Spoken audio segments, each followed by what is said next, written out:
어제와 오늘 이틀 동안 도내에서는 코로나19 신규 확진자가 40여 명가량 무더기로 나와 방역당국이 긴장하고 있습니다. 국립국악원 분원 유치를 위해 강원도에서는 강릉과 정선이 경쟁에 뛰어든 가운데 강릉에서 국립강원국악원 유치 전략을 찾는 세미나가 열렸습니다.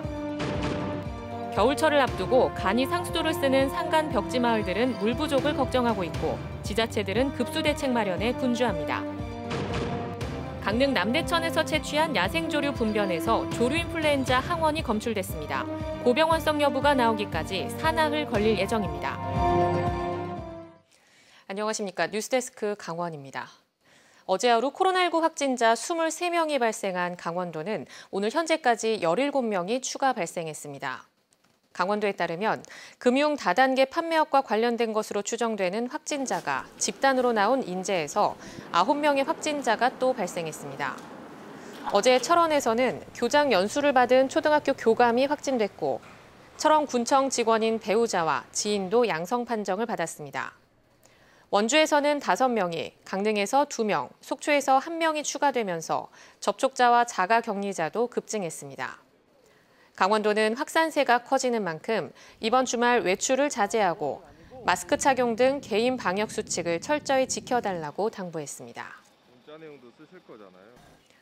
강릉과 속초에서 오늘 코로나19 확진자가 새로 발생했습니다.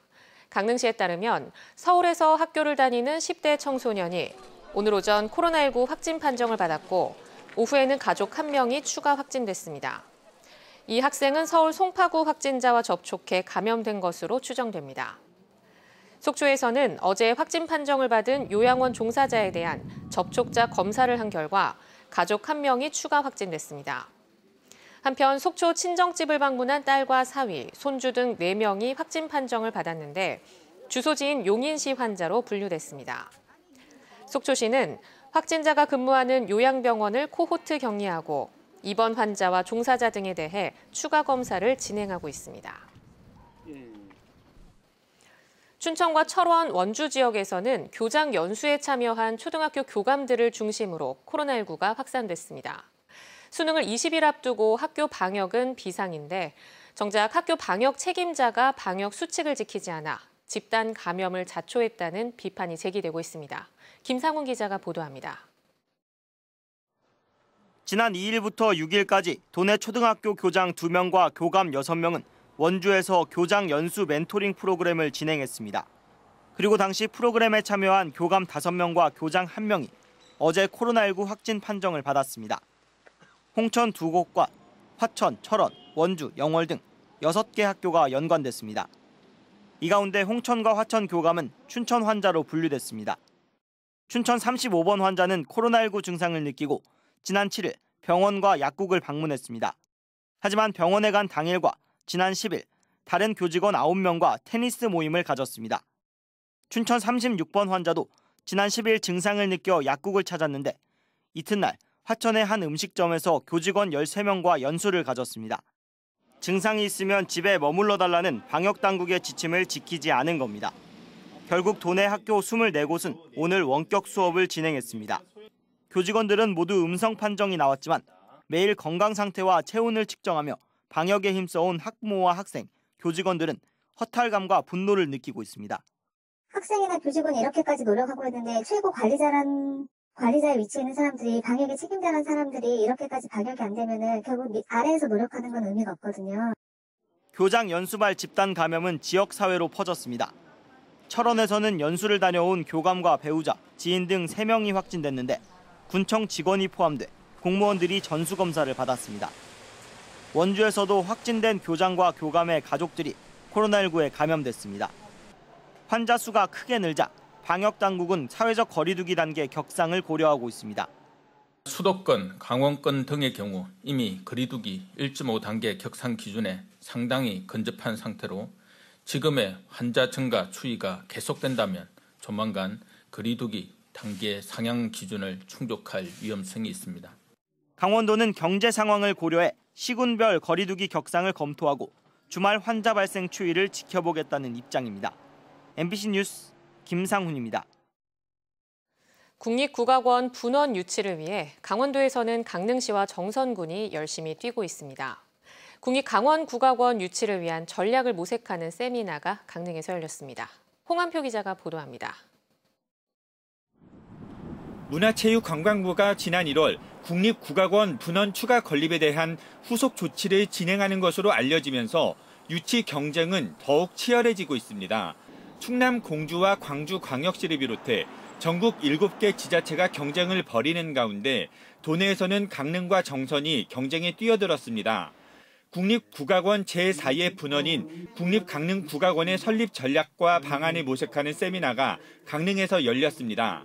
강원도의 전통 문화 공연은 광역시도 가운데 4번째로 많이 열릴 정도로 활발하지만 강릉에 있는 국악 방송을 제외하면 전통문화 인프라가 턱없이 부족하다는 것이 지적됐습니다.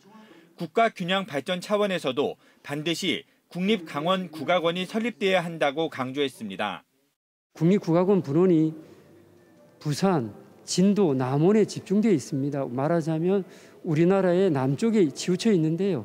우리가 국가 균형 발전 차원에서 특히 강릉은 강릉 단오제와 강릉 농악, 강릉 학산 오독대기 등이 잘 계승되고 있고 KTX 등 교통 인프라도 뛰어나 수도권과의 접근성이 좋은 점이 유치 당위성을 높인다고 강조했습니다. 강릉에는 전통 문화의 적극적인 축적도 많이 되어 있고 또 강릉 단오제를 비롯한 여러 가지 활성화 인프라를 가지고 있고 교통도 또 KTX 이후로 참 좋잖아요. 강원도와 함경도가 동해안을 공유하고 있어 남북 국악 교류 협력의 최적지로 거론됐습니다. 남북관계 긴장이 풀리면 우선 문화교류부터 추진하는 걸 강릉국악원을 중심으로 해서 강릉시를 중심으로 해서 원산시하고 무슨 합창을 한번 해본다든가. 강릉시는 건축비 분담과 부지 제공에 적극적인 입장을 표명하는 등 유치 의지를 보이고 있습니다. 국립국악원 분원이 유치된다면 오죽 한옥마을 인근에 지어질 것으로 보입니다. 한편 정선구는 아라리촌이나 아우라지 관광지 등 정선 아리랑과 연계한 지역에 후보지를 압축하는 한편 유네스코 인류 무형문화유산 아리랑의 고장인 정선 아리랑의 상징성을 내세워 공격적인 유치에 나서고 있습니다. MBC 뉴스 홍한표입니다. 겨울이 다가오면서 수돗물이 공급되지 않는 산간 벽지 마을들은 올해도 물 부족을 걱정하고 있습니다. 이 때문에 지자체들도 급수시설을 살피고 급수 대책을 마련하는 등 바쁘게 움직이고 있습니다. 조규환 기자입니다. 정선군 정선읍 규람리의 한 마을입니다. 이 마을엔 모두 21가구가 살고 있는데 산간에 위치해 있어 상수도가 공급되지 않습니다. 이렇다 보니 주민들은 마을 계곡 상류에서 물을 끌어와 15톤짜리 급수시설 2곳에 담아놓고 생활용수로 쓰고 있습니다. 하지만 매년 이맘때면 주민들은 물 부족을 걱정합니다. 최근에 몇 년 동안은 또 좀 덜하다가 올해 같은 경우는 좀 되게 이제 심각할 것 같아요. 지금은 거의 물이 말랐거든, 바닥이 다. 겨울철이 다가오면서 이렇게 소규모 급수시설이 많은 지자체마다 급수 대책을 추진하느라 분주한 모습입니다. 특히 산간 오지 마을이 많은 정선구는 도내에서 가장 많은 220여 곳의 소규모 급수시설이 있어 이맘때가 매우 바쁩니다. 급수시설이 제대로 작동하는지, 노후 장비는 없는지 공무원들은 일일이 살펴야 합니다. 취수가 원활하지 못한 급수시설 주변엔 급수차가 제때 물을 채울 수 있도록 도로도 새로 닦습니다. 무엇보다 겨울철 가뭄으로 인해 급수시설의 수질이 나빠질 때가 많아 가장 신경이 쓰입니다. 주민들에게 이제 안전적인 생활용수를 공급하기 위해서 이제 수질 부분 그런 부분을 좀 저희가 이제 중점적으로 노력해서 그 동절기 전에 사전 점검을 이제 완료할 계획으로 지금 추진하고 있습니다. 강원도 내 소규모 급수시설은 모두 1,290곳. 해마다 반복되는 겨울철 급수난을 극복하기 위해서는 상수도 공급이 필요하지만 수십억 원 이상씩 드는 엄청난 예산 부담에다 국비 지원도 적어 개선은 더딘 상황입니다. MBC 뉴스 조기환입니다.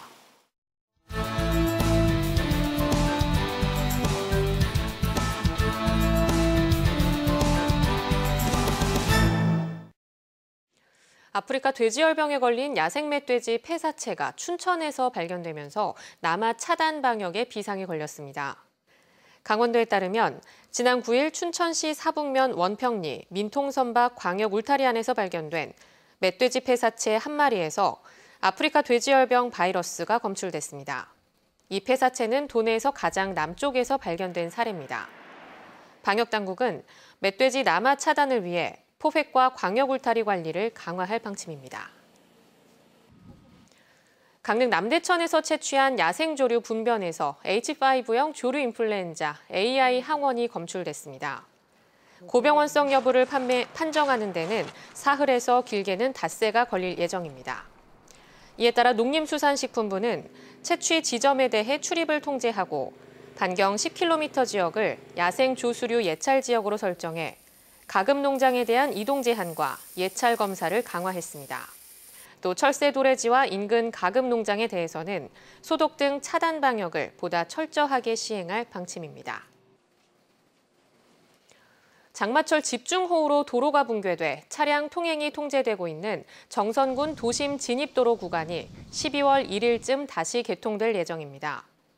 정선군은 지난 8월부터 도심 진입도로 붕괴 구간을 복구하고 있지만 시공 과정에서 시간이 걸려 당초 예상보다 보름가량 늦은 12월 1일부터 차량 통행을 재개할 예정입니다. 현재 정선군 도심과 국도 42호선으로 가는 차량들은 7.5km를 돌아서 운행하고 있습니다. MBC 강원 영동이 지난 2월 방송한 다큐멘터리 광부의 기억 화광아파트가 방송문화진흥회가 시상하는 2020 지역 프로그램 대상에서 금상을 받았습니다.